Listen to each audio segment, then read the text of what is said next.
Thank you. And let me add my own warm welcome to Adar and all of you. Adar has been the Indian in the news globally. He is the man who's made all Indians proud. He's one who's rightfully, deservingly taken center stage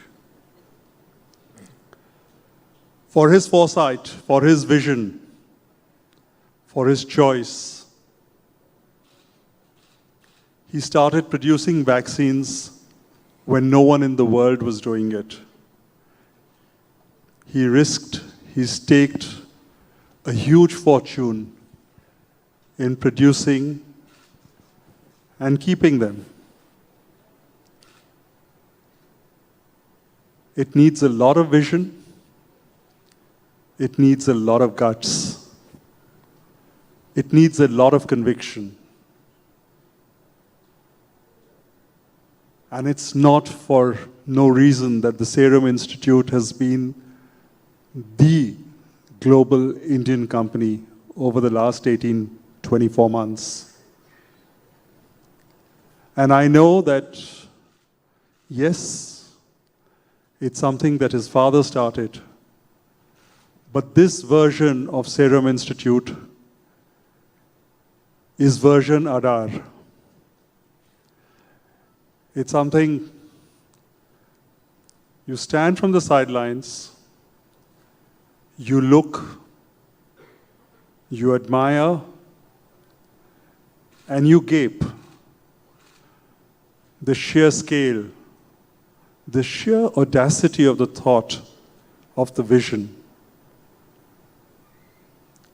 It's not only unbelievable, it's incredible. And he made it happen. And all over the world, the Serum Institute today is a company that's respected, believed, and trusted. So it's a great, great, great privilege to have the man himself, Adar Poonawalla. Welcome, Adar. Thank you, Sanjiv. Very kind words, and I've just tried to do my job as I could do best, but thank you for having me. You know, I was given a list of questions by Aima.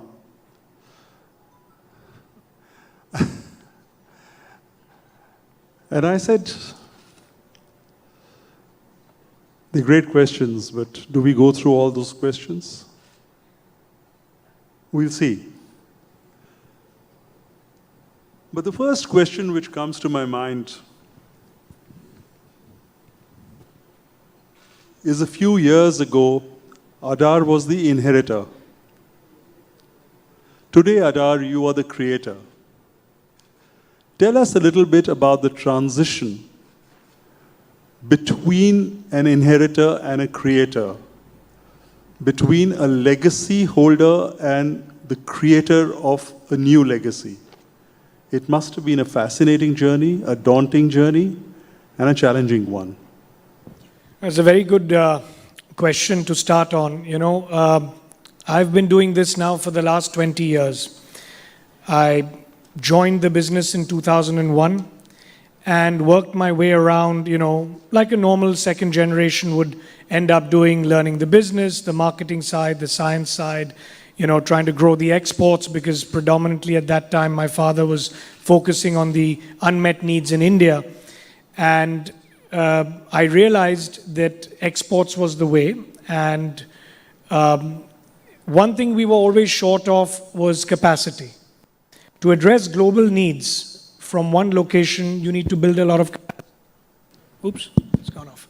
So, I concentrated on building capacity and capabilities and building the team to be able to do things ahead of time. In fact, that's one of the reasons why we were able to manufacture so much in so little time, is that ever since I took over from CEO in 2011, my father gave me the freedom and sort of unleashed my powers in investment and decision making, which normally, for an inheritor happens much later on. I was only in my 30s at that time when I had that ability to make decisions, make my own mistakes, learn from them, and, build from them. So what happened in 2020 was something unique, that this transition you speak of was thrust upon me in the sense that I had to make a decision. Do I sit here, do nothing, in a very safe, cozy position with a company with no debt, good cash flows, no risk to our reputation if we commit to do something? It wasn't just a financial risk. It was putting 50 years of our name on the line, that if we failed or fell short, then, it would be a reputational risk. But I decided to, take the necessary steps, as you mentioned, partnered with a bunch of great universities and academia and institutions. We put in our own money. I raised capital from other countries who gave us an advance. We raised capital from, Bill Gates and other philanthropists, like-minded people. And, we raised more than 10,000 crores at that time to be able to build the capacity and buy raw materials to start production in 2020, which is why we were able to make so much, And to answer your point, I never dreamt that I'd have to be almost like an entrepreneur, raising capital, taking risks, doing all that kind of stuff in a legacy business where you generally, it's regular business as usual. So, I learned a lot, and I'm grateful for having had that opportunity. Yours is a private company. So, unlike some of us whose companies are publicly listed and all the data is available. I have one listed company I'm dealing with now. But I read somewhere that your profits were the second highest in the Indian private sector for the last year, after Reliance. Well, it's just a one-time COVID sort of profit, I assume, because, our profits have been sort of growing at 5 to 10% every year, and naturally, because of the early mover advantage, we captured 88% of the market share. Because of the risks I took and did it. So if you look at it in a normal course of business, we would have ended up at 1/4 the level of profits or turnover, even in a pandemic like this. But it was a unique situation where others were very late in the game. So we sort of got the bulk of all that. And I don't know about Reliance and TCS and all of that, what their profits would be, probably 40, 50,000 crores. But I think we're nowhere near that. I think maybe 1/4 of that this year.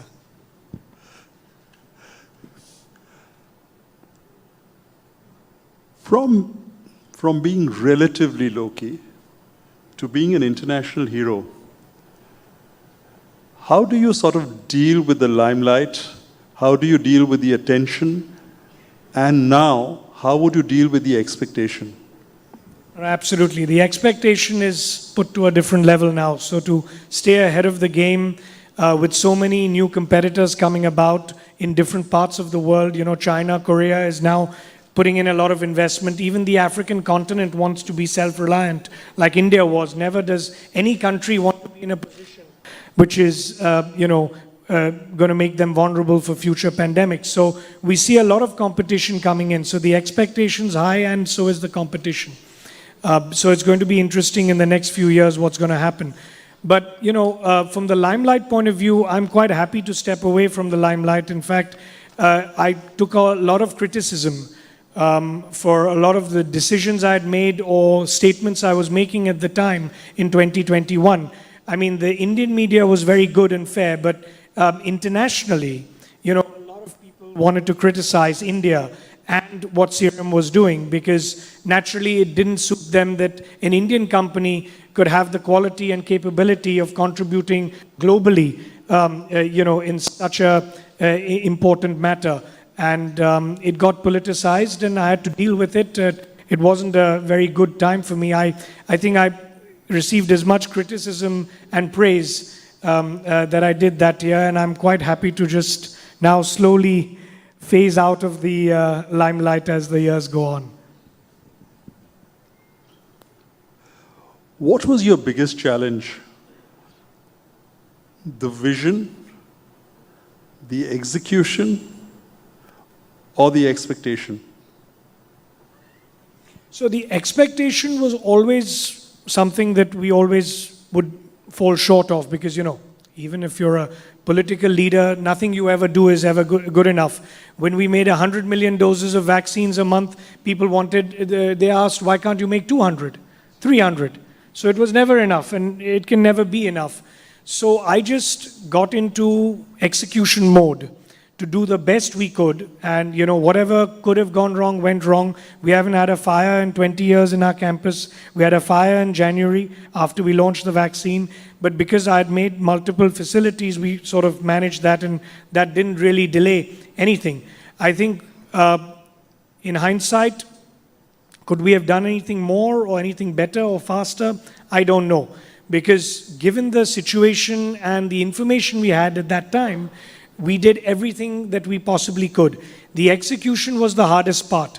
Imagine that there were no flights to bring raw materials and capex. There were no ships. There was nothing. We were in that 6 months where everything globally was shut down. That was perhaps the most challenging part.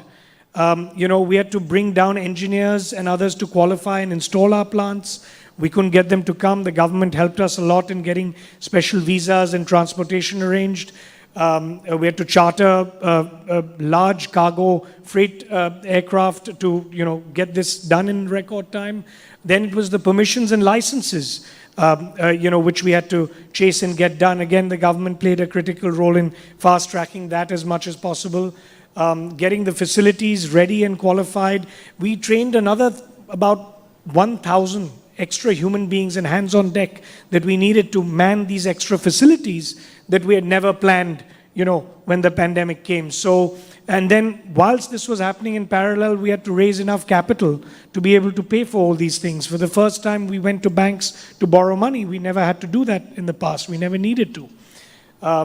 So I think it was all these challenges put together, and then the media at the same time. So it was managing all that was particularly new and challenging, but you know, I learned a lot. And I was fortunate enough to come into contact with so many people who extended their help also and were very supportive. So. That's humility, the Adar Poonawalla way. Downplaying your own achievements, but that's what a leader is all about. How did you choose this particular vaccine? And why did you choose this? Because there were multiple options. Absolutely. At the beginning of the pandemic, there were about 100 to 105 institutions globally that had announced that we're going to make a vaccine and this is our technology, blah, blah, blah. The factors that went into my decision making was, it's got to be cost effective. I have to be able to scale it up and produce it at a very, very low price. That was the first factor. The second factor was I wanted to bet on a proven technology and not all this messenger RNA stuff, which had never been proven for vaccines. And even today, you've seen the countries that have used messenger RNA are struggling, you know, despite boosters, etc. Thermostability. In a country like ours, and where we wanted to supply vaccines to the African continent, being able to store your vaccine at +228 as opposed to -70 or -20 was also another important factor. So these factors ruled out, I think, about 2/3 of the vaccines under development. Then it came to people we trust and we know. So the Oxford University was someone we were already in touch with. I'd collaborated with them 2 years ago to make a malaria vaccine, which, you know, is going to be launched in about 2 years as well. So we already knew them, and when they announced that they're the front runners, you know, again, I didn't want to be last. So, you know, they teach you in university or wherever that you should be the first mover advantage. But sometimes it's good to be second or third, not fourth or fifth, but second or third, because you can learn from the mistakes of the first guy who just goes in and gets shot down or criticized or has his own mistakes and issues. So I wanted to be in the first 3 or 4 out of the gate, not be number 6 or 7, because then the market would be over, and as it was, and everyone's going to clamor and take vaccines or your product from whoever comes in first. So Pfizer, Moderna, and AstraZeneca were the only 3 who had gone into phase 1 and completed trials at that time in March, April, around this time in 2021. So that was one of the major reasons. Then we partnered with Novavax also, which is our second vaccine for Covovax. Extremely good, powerful technology, proven, very safe. So that was my second partnership. And then we had 2 others, which we've now put on the back burner because there's really no need and the demand is going down. But I did spread my risk and investment against 4 different partners at that time, and started building simultaneously facilities designed for each specific one at that time as well.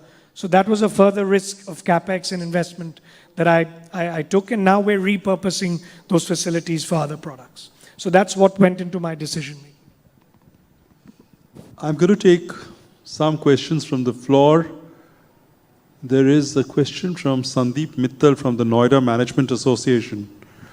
How do you overcome the fear of failure while you're in the process of crisis management? Very good question. Every day, every morning, there was that fear. But, I've always been terrified of failure. Everyone says it's okay to fail, you get back up and do everything. But for me, failure was not an option because it was such a critical product and time in history that we had no choice but to succeed. For the sake of the nation and humanity, we had to produce as many vaccines to protect, humanity. And that responsibility and mission was what was driving me and helping me overcome that failure. Now, normal course of business, there are risks we all every day have to take, and you don't have a sense of purpose or mission as great as this was last year. I just try to do the best I can, and if I do fail, then I, try my best to fix it and get over it and just move on. But I think it's very important to try to do your homework as much as possible and not fail at all if possible, because, for me, more than, as you say, profits, it's reputation. So I'm very particular about that, and that's what drives me, that, will people bank on me or bet on me or rely on what I'm saying or doing if I fail? And that's what motivates me to come over my fear, to keep, at it. There are lots of media reports on the new variant of COVID. And how potent would your vaccine be against this new variant? Well, let me answer it this way. The disruption that we have in our economies for shutting down, locking down, even for a few days, if there's a new mutant variant coming about, versus taking boosters and protecting yourself to mitigate and minimize those kind of disruptions, is the argument that the world has made, and that's why they're boosting everywhere, to reduce the chances of such future variants creating havoc and lockdowns and disruptions in our economies globally. And to answer your point, it's still too early to say. This new variant may cause some disruptions later, and that is why it is so important to boost, whichever vaccines you can get your hands on, because that will ensure that you are protected, and we reduce as a nation or even as states the chances of future lockdowns and disruptions, which have caused a lot of distress and financial loss to everybody, So that's the view I have, and that's why I've been telling the government that please, for God's sake, reduce the gap from 9 months to 6 months. Because, then you're too late. You may get another surge in the new variant, as you say, and then again, you're in a position to clamor for vaccines. And, at that time, again, if you go back to the second wave that hit us, even if we had produced double the amount of vaccines at that time and given it, you have a certain country absorption of how many people you can vaccinate every day. If you looked at that, during a wave, a second wave, third wave, by then it's too late. You have to vaccinate before the wave to build up the protection and to reach the maximum number of people to get it. So that's what you have to keep in mind with future waves that may come about. Maybe announce something like an annual booster that everyone ends up taking, or maybe every 2 years or 3 years. But to answer your point on this, I think we're okay for now, but we must boost in case it gets serious.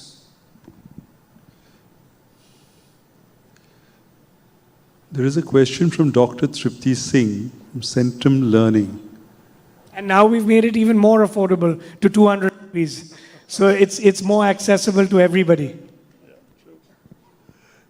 How do you differentiate between vision-based growth and opportunity-based growth? So I would split it in two parts in the sense that vision is a big word and a general word one uses, and the way we have always planned our strategies is to be impactful and do something for the masses. And if you keep that in mind as vision, then the opportunities that come about, whether it's, I wouldn't call COVID an opportunity, it was a terrible tragedy, but a new epidemic or a pandemic or anything that comes about, if you do something which is meaningful and that's always going to be of service to the common man and the masses, whichever country you're in, as a vision, then the opportunities come automatically. Now, to execute and actually succeed ahead of your competitors is how you take advantage of those opportunities when they come about. If you're fast enough, if your quality is good enough, you can articulate what your product means to the people that need it, that's how you can take advantage of your opportunities. So I think they go hand in hand, and it's a good question, but the way we have always thought about our vision has been that way, so that we can serve the people at large, and then the opportunities come automatically.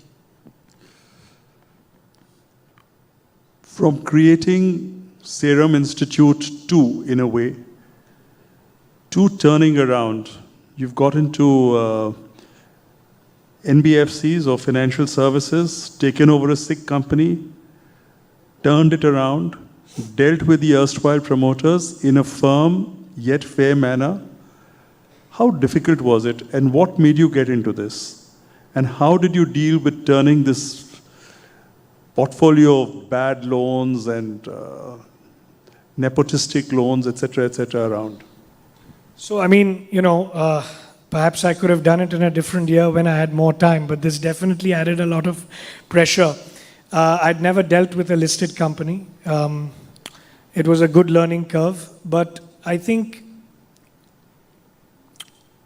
the way in which India is expanding and growing, the unmet needs on credit and the expansion and growth path that India is on, it wasn't rocket science for anyone to realize that the financial sector is definitely one of the areas where, that's how you fuel the growth. And everyone's going to always have the need for capital, for credit, fulfill their dreams, passions, business dreams, and personal areas. Now, why did I get into it? Because I saw this as a ever-growing demand sector.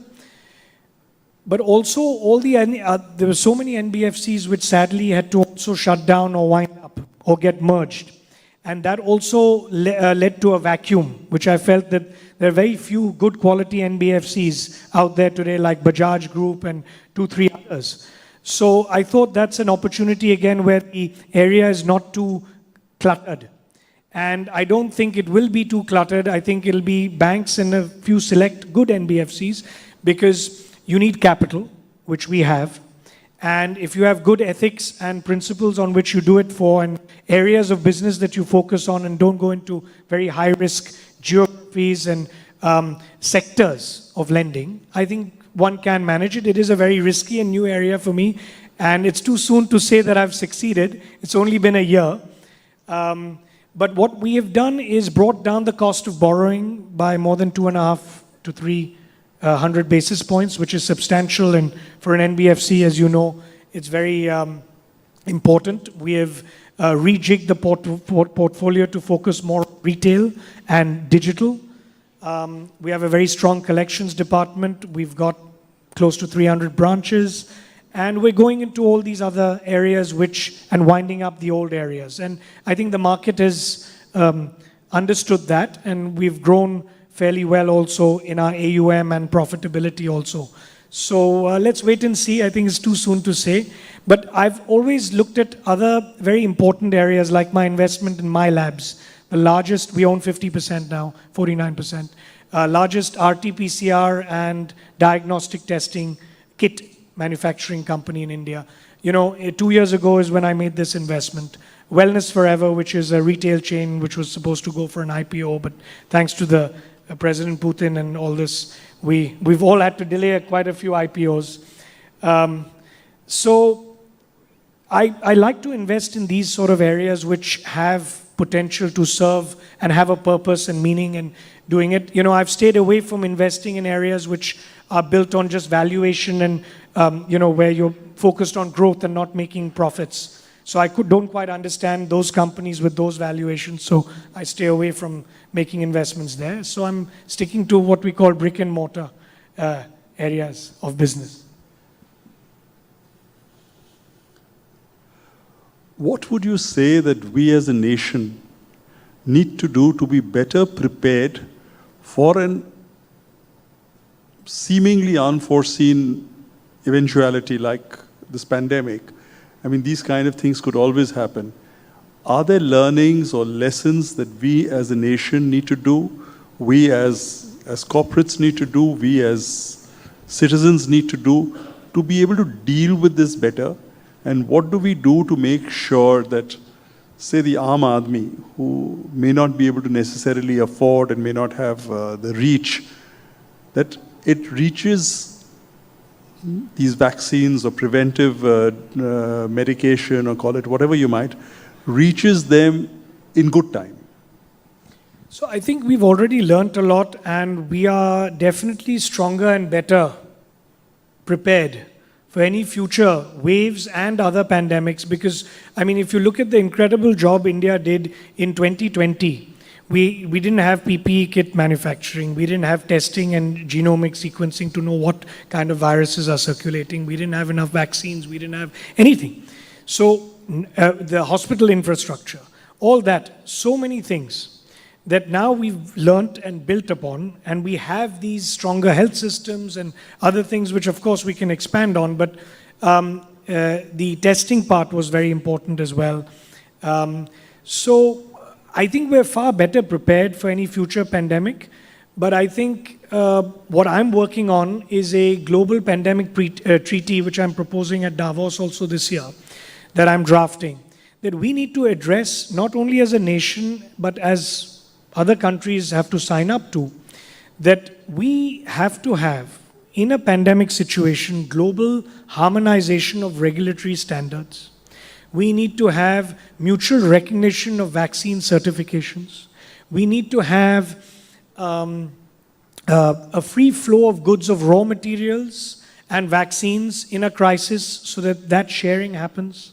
So if we address all these things where we learned that these were the things that held us back. I mean, you talked about not having access to the people who need it, the lower socioeconomic groups, not only in our country, but a lot of the African nations also couldn't get vaccines, the poorer nations, because the wealthier nations had bought all the pharmaceutical drugs and treatments and vaccines at that time. So having a global pandemic treaty, now, a country can always use their sovereign rights or whatever to abstain, or rather renegade from it, but it would become much harder for political leaders to do that on a global stage.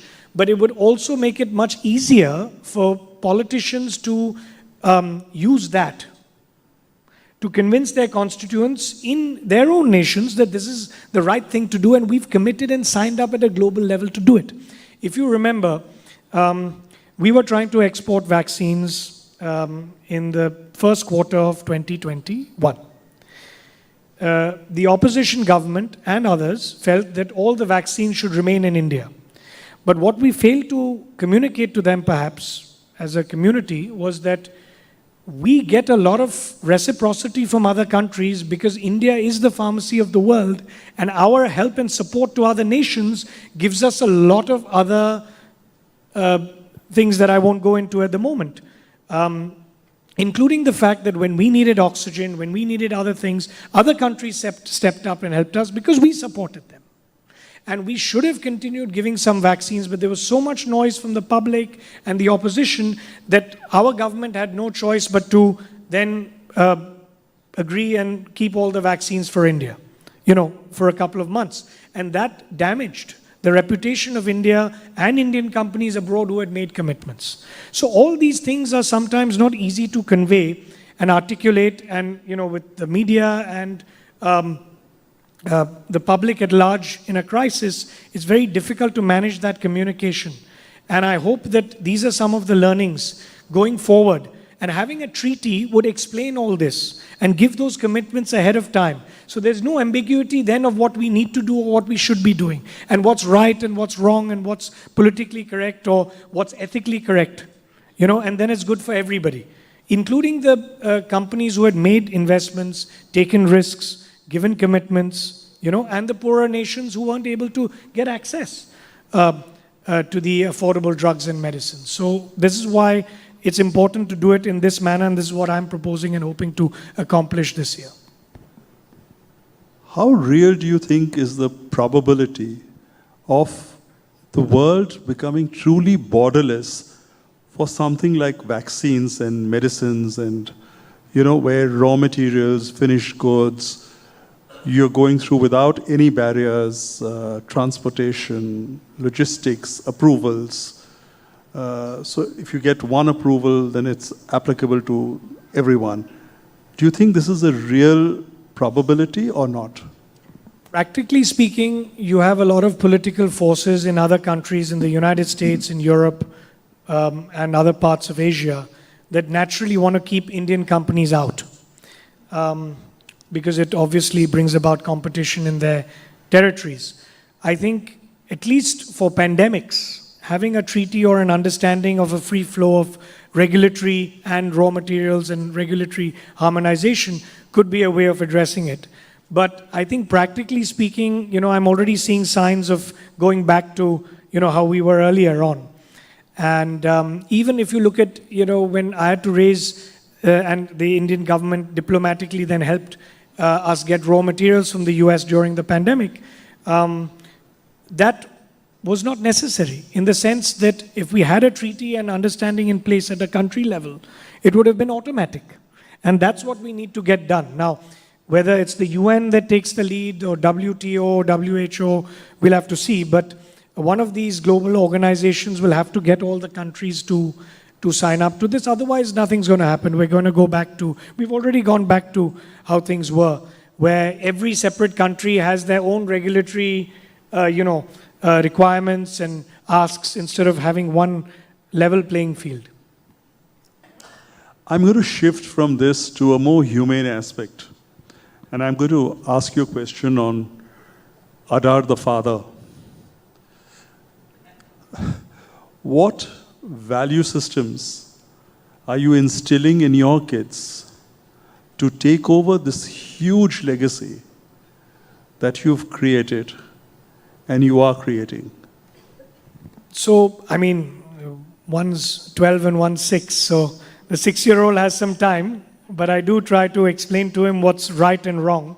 Because, fortunately, unlike other entrepreneurs who are starting up, have never had the choice or are forced to do things, to grow, or to make decisions based on necessity.